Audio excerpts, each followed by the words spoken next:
సరగానే నాకు కమ్మలున్ను మాటిలు కొనుక్కరాకుంటే నేను అసలు ఊకోను. ఓ లంగ బొడ్డి నువ్వు చూడలేదా? టీవీలో చెప్పిండ్లు ఏడాది పాఠం సంవత్సరం పొడుగుతనట బంగారం కొనద్దట. కమ్మరికల కమ్మిడి నీకు చెప్పిన మాట వినవు నువ్వు. సంవత్సరం పాటు బంగారం కొనద్దు, ఫంక్షన్ అయినా పేరంటం అయినా.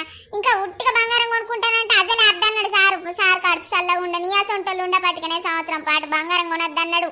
చెప్పడే కూక ఇచ్చి ముఖం నాన్న. చెప్పిన మాట నేను సంవత్సరం దాకా కొనద్దట. సార్కు దండం పెట్టాలి రోజు రోజు. నా పెళ్ళం గోసు అర్థం చేసుకోలేక నా పెళ్ళం గోసు అర్థం చేసుకొని ఈ రూల్ పెట్టిండు సార్ బంగారు దేవుడు. నాకు అవన్నీ తెలివే. నువ్వు ఇప్పుడు కొనిస్తావా కొనియవా? ఇప్పుడు పెద్ద సారే బంగారం కొనద్దని ఇప్పుడు చెప్పిండు. ఎట్లా బంగారం కొంటే రూల్స్ రెగ్యులేషన్స్ ఈ దేశం మీద అన్ని పాటించాలి కదా, ఇది కూడా పాటించాలి. ఎడ్డు ముఖాన్ని చెప్పిన మాట వినాలి. నీ అన్ని పిచ్చి పిచ్చి కథలు వాడకు. సంవత్సరం తర్వాత కొనిత్తతి. అప్పటి వరకు సేదెత్తుకుంటా. అమ్మయ్య సారు దండం పెడతా సారు నా పిల్ల. నన్ను ఇప్పుడు మెంటల్ కి దగ్గర చేసు.